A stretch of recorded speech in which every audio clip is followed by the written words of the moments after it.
बिस्मिल्लाहिर्रहमानिर्रहीम। अस्सलाम वालेकुम स्टूडेंट्स। हम एमएलटी का लेक्चर स्टार्ट करने लगे हैं।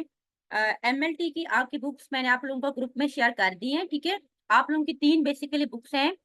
एक हमारे पास है elementary anatomy and macro technique, ठीक है। और इसके अलावा दूसरी हमारे पास है केमिकल पैथोलॉजी, ठीक है, एंड एलिमेंट्री केमिस्ट्री। और एक तीसरी हमारे पास किताब है बैक्टीरियोलॉजी एंड वीरोलॉजी। तो आज हम इसमें से एलिमेंट्री एनाटॉमी और मैक्रो टेक्निक्स क्या पढ़ते हैं, ठीक है। तो इसमें हम देखते हैं कि क्या क्या है। तो हमारा सब्जेक्ट है जो मेडिकल लैब टेक्नीशियन का है, elementary anatomy and macro techniques, ठीक है। यहाँ से हम देखेंगे, पहले हमारे पास एलिमेंट्री एनाटॉमी है, तो वो सारी उसमें मुख्तलिफ सिस्टम्स वगैरह हैं, ठीक है। और उसके बाद सेकेंड हमारी जो बुक है ना, वो हमारे पास है मैक्रो टेक्निक्स। तो ये सारा, तो सेक्शन 1 हमारे पास है एलिमेंट्री एनाटॉमी। फर्स्ट चैप्टर है इंट्रोडक्शन टू एनाटॉमी, ठीक है। एनाटॉमी का इंट्रोडक्शन इसमें हम देखेंगे।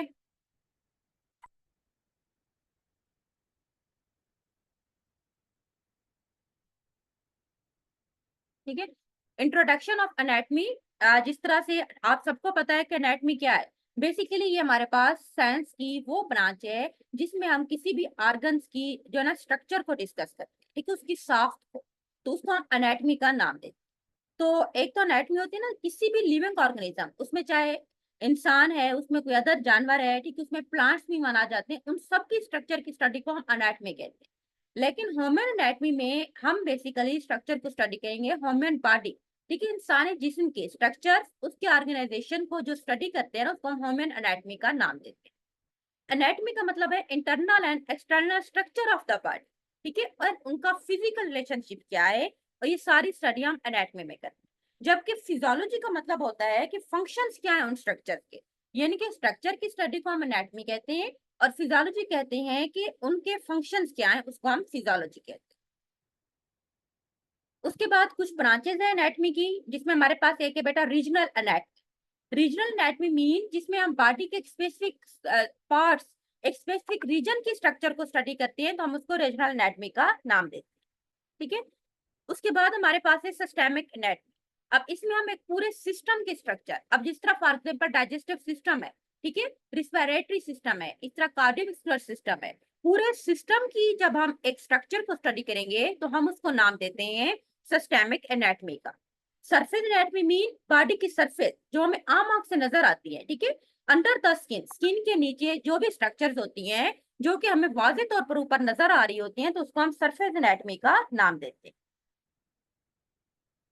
उसके बाद हमारे पास है graphic anatomy. Graphic anatomy basically बेटा जो ये हम रेडियोग्राफी यानी कि जो एक्सरे करते हैं, एक्सरे के थ्रू जितना भी हम स्टडी करते हैं बॉडी के इंटरनल स्ट्रक्चर्स की, तो हम उसको रेडियोग्राफी का नाम देते हैं, ठीक है।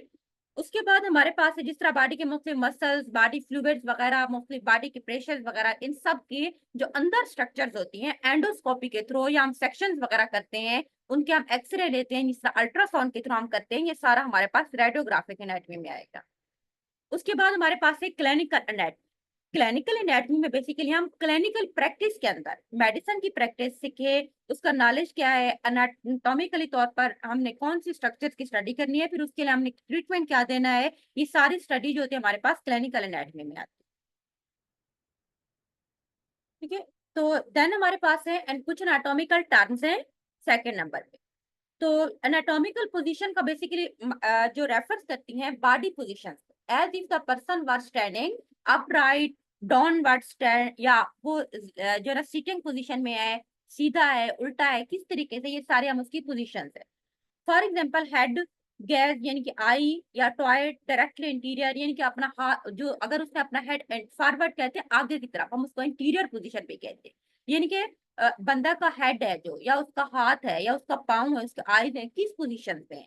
इसी तरह उसकी आर्म्स जो होती हैं वो किस तरफ है, यानी कि इंटीरियर आगे की तरफ है उसके आर्म, पोस्टीरियर पीछे की तरफ है, किस पोजीशन में है।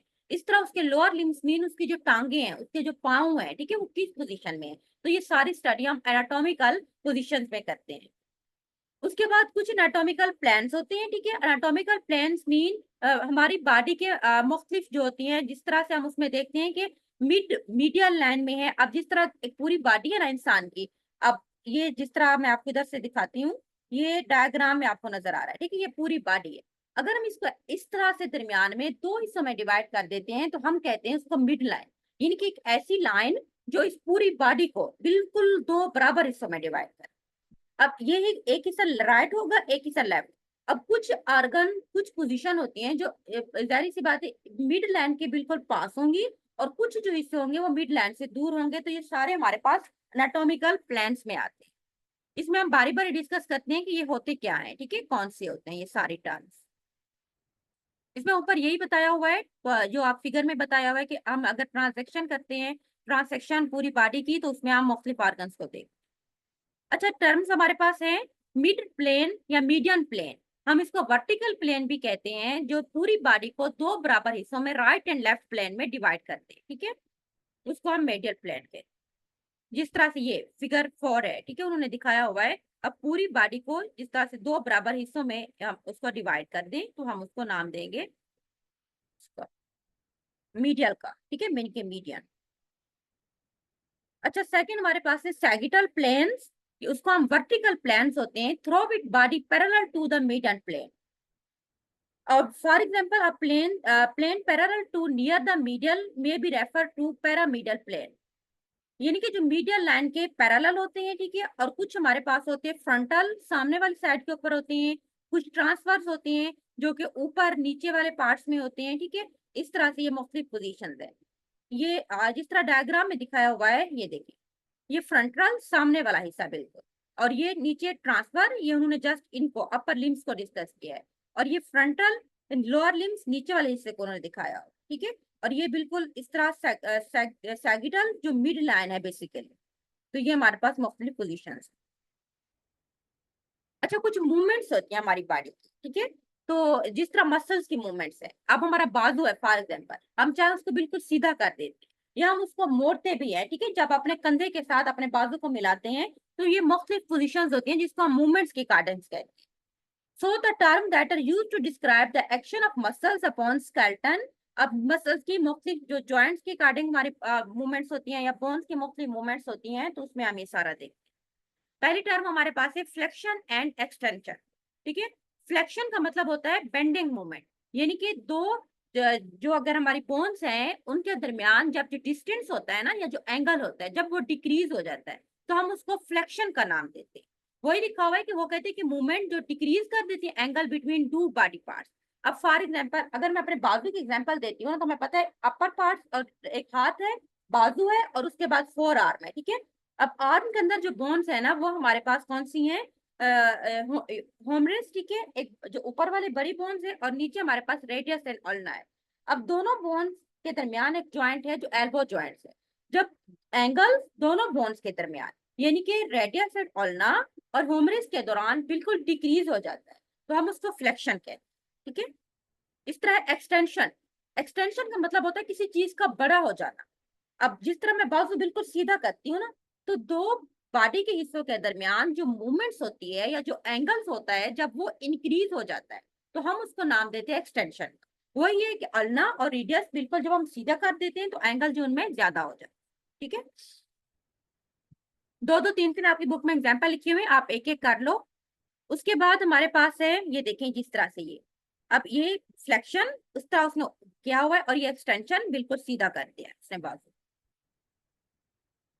उसके बाद कुछ मूवमेंट्स हैं, इसमें हमारे पास एक है अबडक्शन और एक है अडक्शन, ठीक है। अब ये दो टर्म बेसिकली मूवमेंट्स होती हैं मिड लाइन की तरफ। हमने कहा था ना कि एक लाइन जो पूरी बॉडी को दो हिस्सों में डिवाइड कर दे, मिड लाइन के। अब अबडक्शन का मतलब होता है कि वो मूवमेंट जो मिड लाइन से दूर है, the movement that is away from the mid line, जो मिड लाइन से दूर होती है उसको हम अबडक्शन कहते हैं। अब फॉर एग्जाम्पल, अब आप बिल्कुल सीधे खड़े हैं, ठीक है, आप अपने बाजू है ना जो, अगर वो अपने बिल्कुल अपनी बॉडी के साथ लगाए हुए हैं तो वो होगा अडक्शन। आप अपने बाजू को थोड़ा सा दूर लेके जाएं, अपनी अपनी बॉडी से अपने बाजू को दूर लेके जाएंगे ना, तो उसको हम अबडक्शन कहेंगे, यानी कि movement away from the mid line. इसी तरह अडक्शन का मतलब होता है movement toward the mid line, adduction toward the mid line, abduction away from the mid line. अब अडक्शन के अंदर क्या होता है बेटा, कि अगर आप अपने बाजू को बिल्कुल अपने बॉडी के साथ लगा लेते हैं खड़े होके तो वो अबडक्शन है, अगर उनको थोड़ा सा दूर लेके जाते हैं तो वो हमारे पास है अबडक्शन। ठीक है, ये देखिए जिस तरह से ये बाजू इस तरह से किया है तो ये है आप उसके पास उसका ये वाला बाजू इसको आ जाएगा अबडक्शन के अंदर, और ये बिल्कुल उसने ये साथ लगाया है तो ये एडक्शन में आए। अच्छा, उसके बाद है मीडियल एंड रेट्रल रोटेशन। ठीक है, दो तरह की रोटेशन होती है, एक है मीडियल रोटेशन, वो रोटेशन जो मिड लाइन की तरफ होती है उसको हम मीडियल रोटेशन कहते हैं, और वो रोटेशन जो मिड लाइन से दूर होती है उसको हम कहते हैं लेटरल। ठीक है, एक या एक पॉइंट होता है ना specific, for example mid line हमारा एक पॉइंट है, तो वो मूवमेंट्स जो मिड लाइन की तरफ होंगी वो रोटेशन हमारे पास होंगी बेटा मीडियल। ठीक है, और लेटरल, अब ये देखो ये एरो का निशान इस तरफ है, अगर आप अपनी टांग को बिल्कुल ऐसे अंदर की तरफ लेके आते हैं पाँव को, जिस तरह ये लेग है ना इसको आप यूं एरो का निशान आपको नजर आ रहा है यूं करते हैं, तो ये होगी मीडियल मिड लाइन के करीब है। लेकिन अगर टांग को थोड़ा सा दूर लेके जाते हो, जिस तरह ये देखो ये एरो इस साइड पे आ रहा है, बाहर की तरफ निकला हुआ है, तो हम इसको कहेंगे लेटरल रोटेशन। उसके बाद है दो टर्म है, एक होती है एलिवेशन और एक है डिप्रेशन। ठीक है, एलिवेशन कहते हैं वो मोमेंट जो सुपीरियर डायरेक्शन में हो, यानी कि ऊपर की तरफ होती है, उसको हम कहते हैं एलिवेशन। और वो मोमेंट जो नीचे की तरफ होते हैं, इंफीरियर में नीचे की तरफ, तो वो हमारे पास है, उसको हम कहेंगे डिप्रेशन। अब फॉर एग्जाम्पल मैं आपको बात देती हूँ, आपका अपने हम अपने जबड़े की बात करते हैं, हमारा जो मुंह है, अगर आपने मुंह बिल्कुल बंद कर दिया है, ठीक है, तो जब आपने इसको बंद किया है और जब ओपन, जब आप बंद करोगे तो आपका जो नीचे वाला जबड़ा है, ठीक है, मैंडिबल जो होता है वो बिल्कुल ऊपर के साथ लग जाता है, तो इसको हम एलिवेशन कहते हैं। लेकिन आप जब मुंह बिल्कुल ओपन करो, खोल दो, इस तरह आप ओपन मुंह करेंगे ना, तो आपका जबड़ा जो थी वो नीचे की तरफ आ जाएगा, मुंह खोलेंगे ना तो नीचे वाला हिस्सा तो नीचे की तरफ होगा ना, ऊपर अब नहीं है, तो उसको हम नाम देंगे डिप्रेशन। इसी तरह हमारे पास है प्रोनेशन एंड सोपिनेशन, दो टर्म होते हैं। ठीक है, प्रोनेशन एंड सोपिनेशन। अब इसमें क्या फर्क है कि सुपीन पोजीशन होती है कि बॉडी की आप बिल्कुल सीधे फ्लैट लेटे हुए, अगर आप उल्टे लेटे हुए, ठीक है, तो वो पोजीशन हमारे पास है सोपिनेशन, पूरी की पूरी बॉडी में लाइंग फ्लैट ऑन बैक, आप बिल्कुल उल्टे लेट गए हैं तो उसको हम स्पाइन पोजीशन कहते हैं या सोपिनेशन कहते हैं इस मूवमेंट। इसी तरह से प्रोन पोजीशन का मतलब होता है आप सीधे लेटे हैं फ्रंट साइड के ऊपर, आपकी पूरी बॉडी ऊपर की तरफ है, ठीक है, तो हम उसको सोपिनेशन, उसको सॉरी हम उसको प्रोनेशन कहते हैं। प्रोनेशन या प्रोन पोजीशन होती है जब आप बिल्कुल सीधे लेटे हो ऊपर की तरफ, अगर आप उल्टे लेटे हैं तो वो हमारे पास सोपाइन या उसको सोपिनेशन कहते हैं। ठीक है, उसके बाद है डोर्सीफ्लेक्शन एंड प्लैंटर फ्लेक्शन।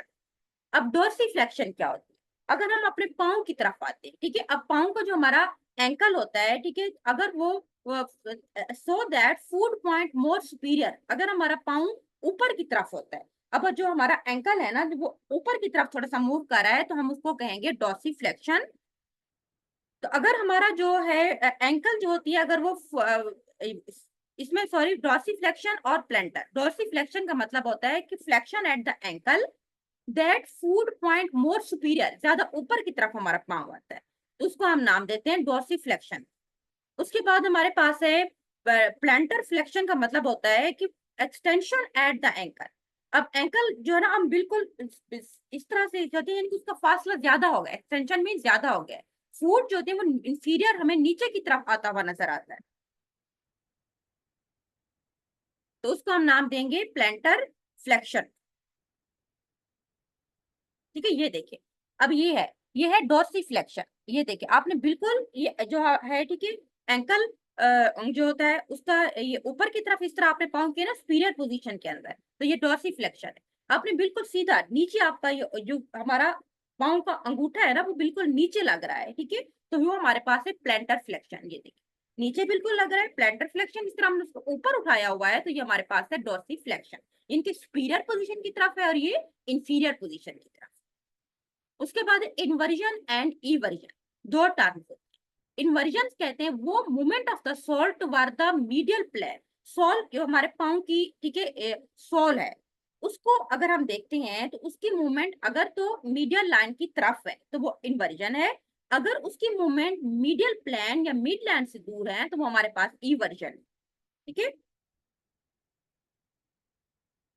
इसमें दिखाया नहीं हुआ, लेकिन वैसे अगर आप अपने पाँव का आपका जिस तरह है, अगर आप सोल को उठाते हो, ठीक है, अपने पाँव की, तो अगर अगर उसको बिल्कुल यूं मोड़ते हो, थोड़ा सा टेढ़ा करते हो, तो वो हमारे पास होगी एलिवेशन। और सॉरी हमने क्या पढ़ी थी इसके अंदर, एलिवेशन सिपरेशन हो गया, और डोर्सिफ्लेक्शन हो गया, प्लांटर फ्लेक्शन हो गया, ठीक है। उसके हाँ, इन्वर्जन और एवर्जन की बात कर रहे थे।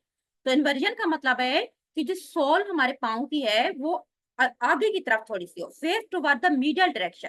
बिल्कुल ऐसे अपने पाँव को मोड़ो अपनी तरफ, अपने जो है ना मीडियल लाइन की तरफ उसको करो। उसके बाद इवर्जन का मतलब है जिसको आप मीडियल लाइन से बिल्कुल दूर लेके जाओ, लेटरल डायरेक्शन की तरफ लेके जाओ। अच्छा, उसके बाद है अगर ओपोजिशन एंड रिपोजिशन, दो तरह के। ओपोजिशन का मतलब है दो अपोजिट साइड के ऊपर। For example pair of movements है, मैं अपने लेफ्ट बाजू की बात करती हूँ और मैं अपनी जो है राइट लेग की बात करती हूँ, तो दोनों एक दूसरे के अपोजिट पोजीशन के ऊपर है, ठीक है। इसी तरह रिपोजिशन का मतलब होता है कि दोबारा जो मूवमेंट्स हम उनको दूसरी पोजिशन में ला सकते हैं।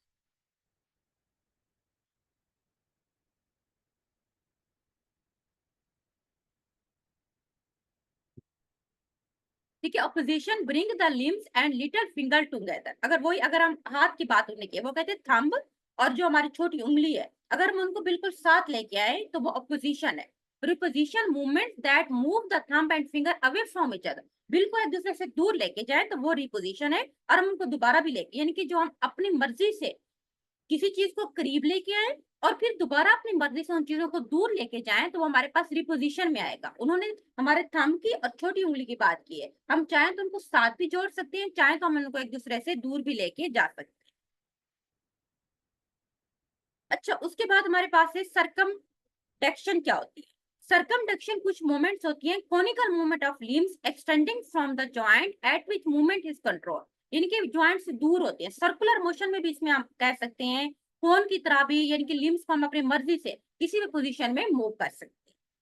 अब जिस तरह से फॉर एग्जांपल हम अपने बाजू की बात करते हैं, एल्बो जॉइंट से बाजू आप चाहे सीधा कर सकते हैं, चाहे उसको मोड़ सकते हैं, चाहे आप उसको लेफ्ट पे करें, राइट पे करें, यानी कि मिक्स मूवमेंट भी आप इसको कह सकते हैं, जो हमारे पास सर्कमडक्शन मूवमेंट है, ठीक है।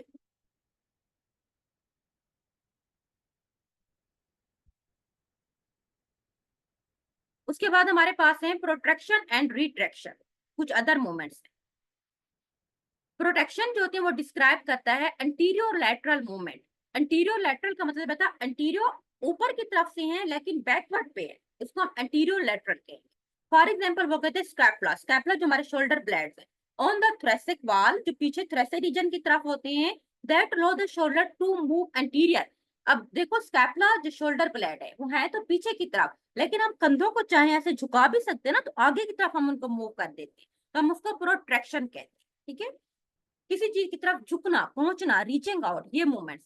और रिट्रैक्शन का मतलब होता है पोस्टीरियो मीडियल, यानी कि पीछे की तरफ और मीडियल लाइन की तरफ। फॉर एग्जांपल जो स्कैपुला है toward the back, thoracic wall की तरफ होते हैं, which cause the shoulder region to move posterior, यानी कि पिकिंग समथिंग, हम पीछे की तरफ, बिल्कुल जिस तरह हम ऐसे पीछे की तरफ झुकाव करते हैं ना अपने आप को, शोल्डर को पीछे की तरफ मूव करते हैं, तो वो पोस्टीरियर साइड के ऊपर आ गया, उसको हम रिट्रैक्शन कहते हैं, ठीक है। ये हमारी बॉडी की कुछ मूवमेंट्स थी जिसको हमने डिस्कस किया था, ठीक है।